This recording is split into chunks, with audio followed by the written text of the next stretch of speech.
Salut les potes, on se retrouve sur le terrain aujourd'hui. L'idée c'est dans cette vidéo de vous expliquer les sons du Deus 2. Alors je vais pas faire un truc complet, PWM, Square, etc.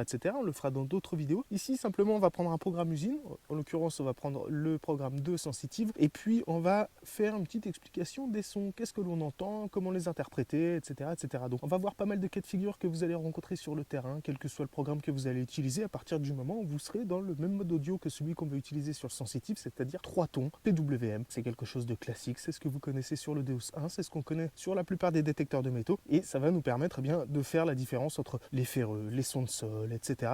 Donc je vais vous expliquer tout ça, vous allez avoir le son du détecteur, et puis en même temps je vais vous expliquer tout ça. J'ai volontairement choisi cette zone parce qu'elle est assez polluée et puis en même temps ça a gelé et c'est en train de fondre forcément et c'est assez détrempé. Donc on va avoir des sons de sol, on va avoir des sons de ferreux, on va avoir tout un tas de panels de sons qu'on va essayer d'expliquer ensemble. Voilà.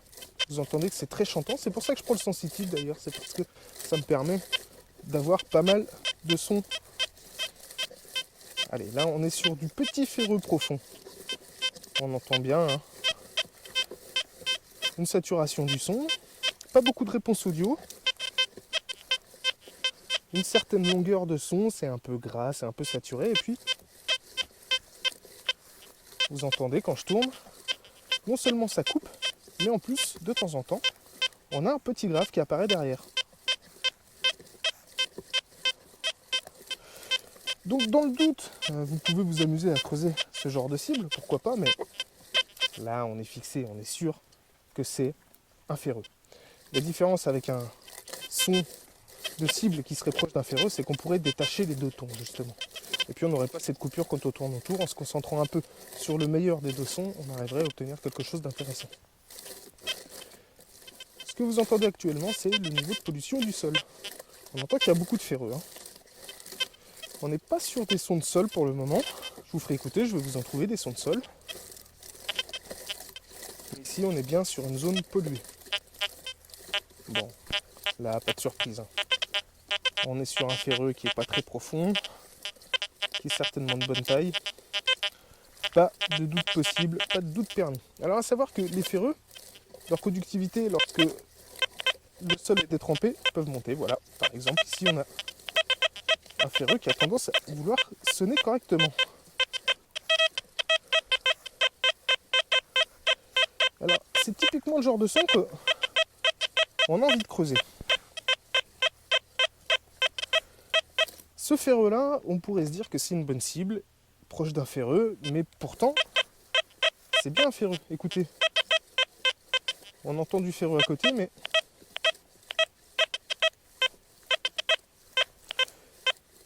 le son il coupe lorsque je me décale. De toute manière, il est très saturé, c'est pas très beau. Et surtout, la conductivité sur la télécommande, elle se décale dans tous les sens. Et si on tend l'oreille, on entend bien par moment le petit grave qui vient s'ajouter à ce son. Alors ce qu'on peut faire, c'est que j'avais dit qu'on creuserait pas, mais si vous voulez, on va le marquer. Hop, et on va venir le creuser juste après celui-ci. Hop là, allez, on lui met une balise et on viendra le creuser. Voilà, même genre de son. Alors ça, c'est vraiment propre au sol humide, hein. Une grosse réponse. Mais toujours pareil.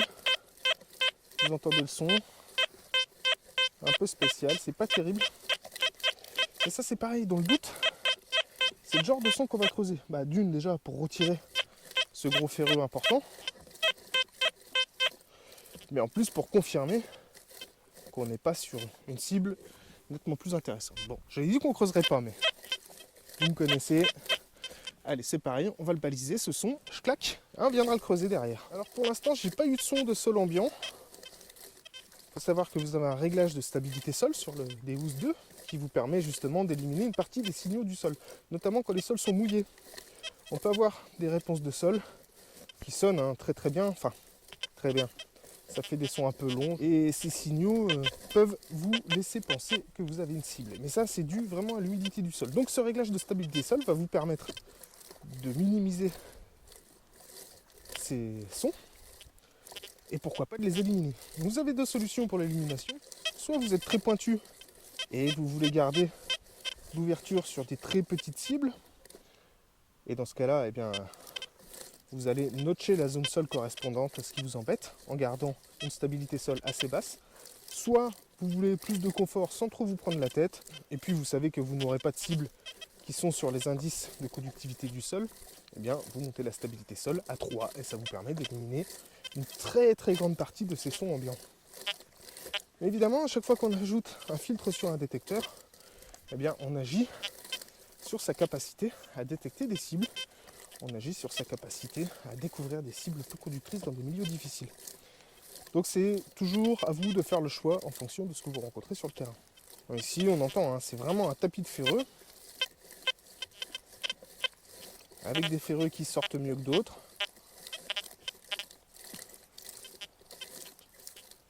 Pour l'instant, on n'a rien de particulier, on n'a pas touché de bonnes cibles intéressantes, on n'a pas touché de son de sol non plus qui nous embête. Voilà, ça c'est quand je tape le disque. Le choc du disque, c'est pareil, on a un indice qui varie entre 32 et 35, un peu comme les sols ambiants très humides. Allez, encore un gros ferreux. Voilà, quand je tourne autour, pas de surprise. Alors tous ces petits sons que vous entendez, si vous voulez, vous pouvez les désactiver. Il vous suffit soit de désactiver le volume fer, à ce moment-là vous n'arriverez plus à identifier les zones ferreuses, soit vous pouvez augmenter un petit peu le silencieux pour vous aider à rejeter les plus gros ferreux, ceux qu'on a entendus qui sonnent bien, tout en continuant de rejeter tous les petits ferreux. Donc encore une fois, on active du filtre, donc moins de sélectivité sur l'appareil. Ah, bah là par contre les amis, ça c'est un son qu'on va baliser parce que ça c'est un son de métal intéressant. La conductivité elle est assez basse, on oscille à 35, 42 maximum. On n'est pas sur du ferreux. Même si on a un son qui est un peu saturé, un peu long, ça c'est quelque chose qui nous intéresse. Alors le son saturé un peu long et la conductivité très basse, ça peut vouloir dire deux choses. Ça ne sera pas de l'or, parce que l'or c'est un conducteur très stable, donc on n'a vraiment pas de variation d'indice et généralement on a un son très très net. Mais ça peut, attention, on n'est pas à l'abri. Par contre, ça sent bien l'aluminium ou le zinc. Ou le plomb, ça peut être aussi le plomb. Le plomb a cette signature là, toujours un peu longue, un peu grasse. Donc ça peut être effectivement un morceau de plomb. Allez, hop, on va le baliser aussi ce son. Je claque.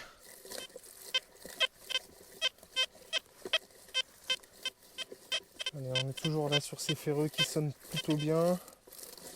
Alors quand vous touchez une zone ferreuse comme ça, il faut ralentir votre balayage. Parce que ce qui va commencer à vous intéresser sur ces zones, c'est les tout petits sons. Voilà, ça c'est un ferreux, mais... Donc ces petits sons qui pourraient ressortir au milieu des ferreux et qui pourraient justement vous indiquer une bonne cible au milieu des ferreux. Ça va être notamment flagrant sur les toutes petites cibles qui vont avoir une très faible réponse, voire un grand masquage. Puis réduire sa vitesse de balayage sur ces milieux ferreux, non seulement ça vous permet d'entendre plus de sons, mais surtout d'accrocher plus facilement les cibles. Ça laisse un peu plus de temps au détecteur pour analyser, même si c'est un FMF, c'est fast multifréquence, mais il lui faut quand même un certain temps. Et donc pour optimiser vos chances, il faut ralentir le balayage. Et sur ces sols extrêmement importants, lorsque vous faites le calage d'effet de sol, il faut le faire sur une zone qui est exempte de cible, et il faut le faire précisément. Plus on est précis, plus le détecteur sera précis. Et pour finir, le plus important, on va prendre soin de balayer avec le disque bien parallèle au sol. Il faut savoir que plus le sol est difficile, plus la précision de votre balayage sera chirurgicale et importante. C'est ce qui va faire la différence. On a une conductivité qui est très basse, on est à 32. Donc vous voyez tout à l'heure je vous parlais du réglage de stabilité sol. Ce genre de cible à 32 c'est extrêmement rare dans les champs. Mais ça peut cacher des très belles choses. Le problème c'est que si vous mettez la stabilité sol à 3, je vais vous montrer ça tout de suite, ce genre de son, il est éliminé. ça ne sonne plus. Donc, il faut accepter de rejeter ces cibles. Je repasse la stabilité sol à 2. Écoutez.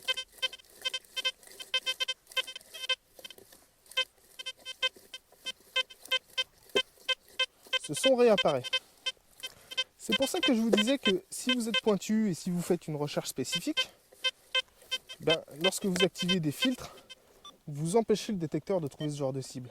Donc c'est pour ce genre de son que justement la sensibilité sol, on ne va pas trop l'activer. Allez, c'est pareil, on balise et on va le creuser. Donc je reviens sur ces tapis ferreux. Évidemment, on peut avoir du confort et éliminer tous ces petits sons ferreux. Donc vous avez vu que ce son avec une conductivité très basse, il aurait peut-être été difficile à prendre si on avait trop de discrimination.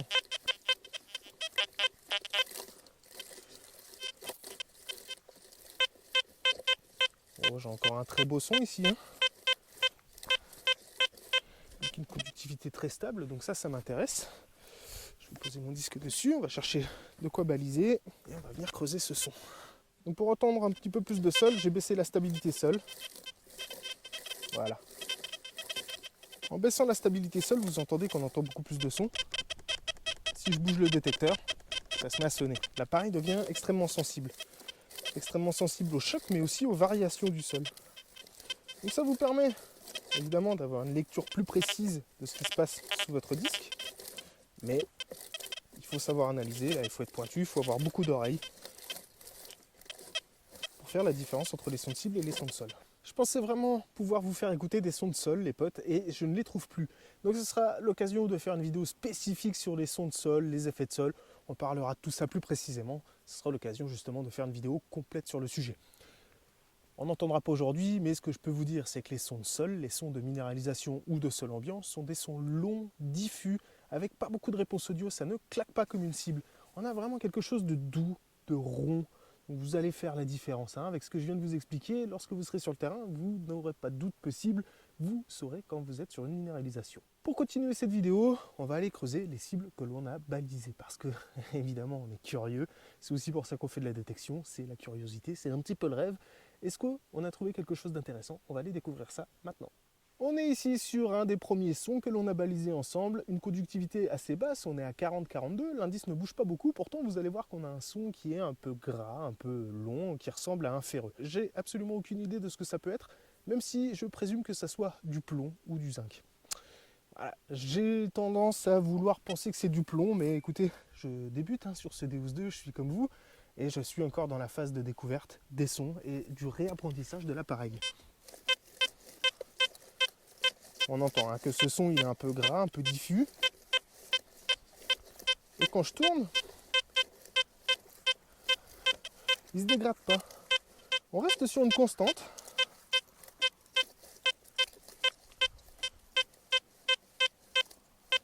C'est certainement un peu profond. On va découvrir ce que c'est maintenant. Notre cible est sortie.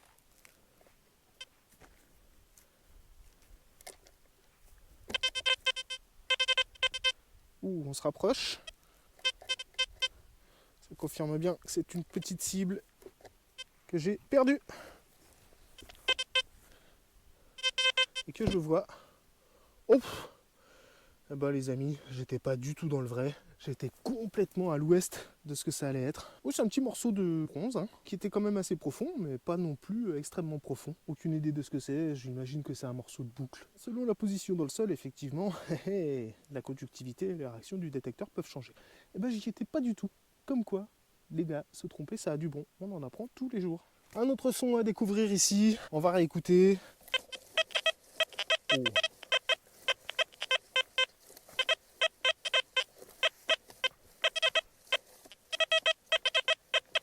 Une très belle réponse et pourtant on est quasi certain que c'est un ferreux.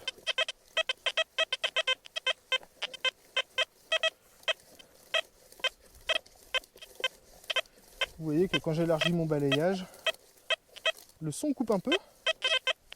De temps en temps on a un grave. Et puis on a un double son qui vient aussi nous signaler que la cible est pas très profonde. Aussi la chose est sortie, on est bien sur du ferreux. Une fois sorti, c'est toujours difficile à trouver, d'autant plus qu'il y a d'autres ferreux, donc ça ne me facilite pas la tâche. Et il est là, ça y est, voilà, je le vois. Oh, c'est un clou. Et bien pareil, vous voyez que j'aurais pas imaginé, je pensais que c'était un ferreux de bonne taille. C'est l'occasion de nous rappeler une chose, vous pouvez être le plus pointu possible. Si vous êtes un peu fatigué, si vous avez moins de concentration, et puis selon les conditions du sol que vous rencontrez, vos analyses peuvent être totalement différentes. L'important, c'est au moins de savoir sur quoi vous allez creuser à peu près. Vous n'aurez pas juste à 100%. Pour l'instant, on a du 0%, mais bon, ça fait aussi partie de l'apprentissage. C'est comme ça qu'on emmagasine justement une banque de données qui va nous permettre d'être beaucoup plus précis sur les prochaines sorties, sur les prochaines cibles qu'on va rencontrer. Nous voilà déjà sur le son suivant, c'est le 3e son qu'on va creuser dans cette vidéo. Pareil, je ne sais plus ce que c'est, donc on va réécouter ensemble et on va faire une petite analyse, un petit pronostic.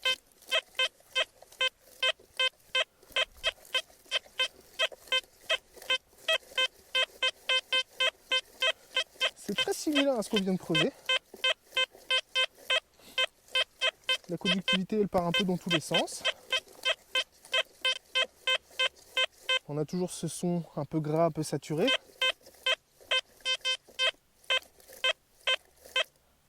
Et si on tend l'oreille, on a du grave qui vient apparaître en même temps. Bon bah les gars, vu ce qu'on vient de découvrir, eh ben, mon pronostic sera un clou.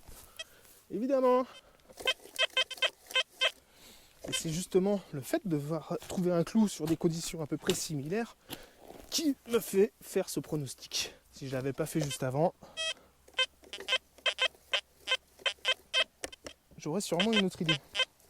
Et pourtant, plus je creuse et plus j'ai l'impression que je suis en train de me gourer. Déjà, je suis en train d'élargir le trou. C'est pas bon signe. Ok, on a quelque chose qui a bougé. Donc on a un ferreux qui est par là-dedans. Oh bah ça y est, je l'ai dans la main. Hop là. Ah ben comme quoi, vous voyez, incroyable. Bah c'est pas un clou, c'est carrément un bon bout de lame de je sais pas quoi. C'est du fer, ça c'est sûr. Mais quand même, un ferreux de bonne taille. Bon les amis, vous voyez, selon sa position dans le sol, sa profondeur, tout peut changer, tout peut être différent. Et puis, je vous le cache pas, aujourd'hui, je suis pas hyper concentré. Je suis pas non plus au top de ma forme. Mais c'est comme ça. Écoutez, pour l'instant, c'est 0% des pronostics justes. Le pronostic sur la nature de la cible est carrément mauvais. C'est ici l'avant-dernier son que l'on va creuser ensemble. On a une conductivité qui est à 32. Et ce son, il est tout à fait intéressant parce qu'on peut le confondre quasiment avec un son de sol profond. Pourtant, on est sûr qu'on a une cible. Pourquoi ? Parce que la réponse audio est quand même assez vive. On a quelque chose qui est assez répondant. Je vous fais écouter et on va en parler.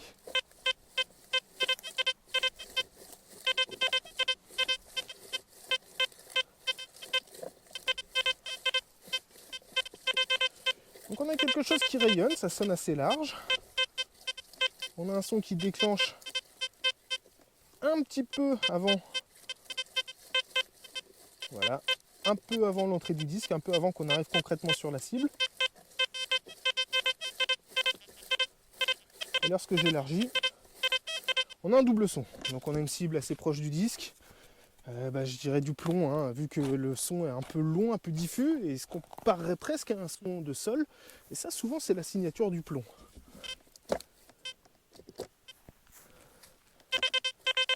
Ouh, on a quelque chose qui est en surface. J'étais un petit peu optimiste sur la taille du trou, je crois. Ouais, c'est vraiment dans ma main. Ouh, c'est dans la touffe d'herbe. Ça sent pas bon, ça. Sauf que je le vois pas. Vous voyez, c'est dans ce genre de situation qu'un pinpointer peut devenir hyper intéressant. Notamment avec le FMF où on trouve des toutes petites cibles. Je la vois pas du tout. Hein. Par contre, ça commence à très très bien claquer dans le casque. C'est ça ? Et on n'y est pas du tout, je suis encore à la ramasse. Alors pourquoi est-ce qu'il sonne aussi bien ? C'est quoi ce délire ? C'est du câble, c'est pour ça que ça sonne si bien. On n'est pas sur du fil de fer, on est sur du câble. Effectivement, la matière, elle est un petit peu différente. Est-ce que ce serait pas du fil électrique ? On dirait qu'il y a une âme autour. Bon, je sais pas. En tout cas, je me suis encore fait leurrer une fois de plus. Ah les amis, c'est comme ça. On va faire le dernier son et puis on va faire un petit bilan de tout ça. Ici, on est clairement sur le beau son des sons qu'on a entendus jusque maintenant. La conductivité, elle est à 50, elle ne bouge pas, le son, il claque, c'est assez clair, assez net. Est-ce que je vous fais un pronostic ? Oui, j'ai envie de croire que c'est une petite monnaie. Vu que je me suis ramassé à 100% à part sur certaines matières, les ferreux, c'était les plus faciles, je ne sais pas ce qu'on va découvrir, donc le mieux, c'est qu'on le creuse. Vous voyez qu'on a un son très net, On a quelque chose qui claque.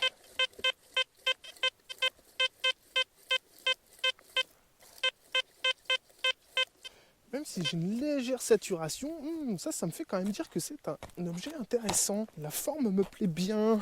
Ce type de son, généralement, ça nous indique des monnaies, les amis. Et ben, on va être fixé rapidement. Est-ce que je me suis encore planté? Ou est-ce que pour une fois, on va avoir juste... Moi, je l'ai. Et ben, on s'est complètement planté encore une fois. C'est un morceau de plomb. Ah bah j'y étais pas du tout, les copains. J'y étais pas du tout. Voilà, 100% de défaut sur les trouvailles, sur les pronostics du jour. C'est comme ça arrive des fois. J'aime bien quand je me trompe comme ça dans les vidéos parce que ça nous prouve une chose, c'est qu'on a beau être pointu sur les réglages, on a beau bien connaître un détecteur de métaux, et bien il n'y a pas de meilleur prospecteur qu'un autre. Il y a déjà le facteur chance, ça c'est sûr, mais même si on est techniquement au point sur un appareil, eh ben, il suffit qu'un niveau de concentration soit moins bon et vous faites moins de découvertes. Donc peu importe votre niveau en détection, l'important c'est de se concentrer sur les bases, de se concentrer sur les sons et de rester justement attentif à ce qui se passe. Ma première leçon en détection a été la suivante. Quelqu'un avec de l'expérience peut prendre un appareil débutant et sera toujours meilleur qu'un débutant avec un appareil haut de gamme. C'est une évidence, mais voilà, c'est pas une fin en soi, c'est pas parce que vous êtes débutant que vous n'allez pas plus trouver que les autres dans une sortie. Ça dépend de tout un tas de paramètres. Être pointu, ça ne suffit pas. Avoir la meilleure machine du monde, ça ne suffit pas. Voilà les amis, c'était ma conclusion. J'espère que cette vidéo vous a plu et qu'elle a été suffisamment instructive pour vous.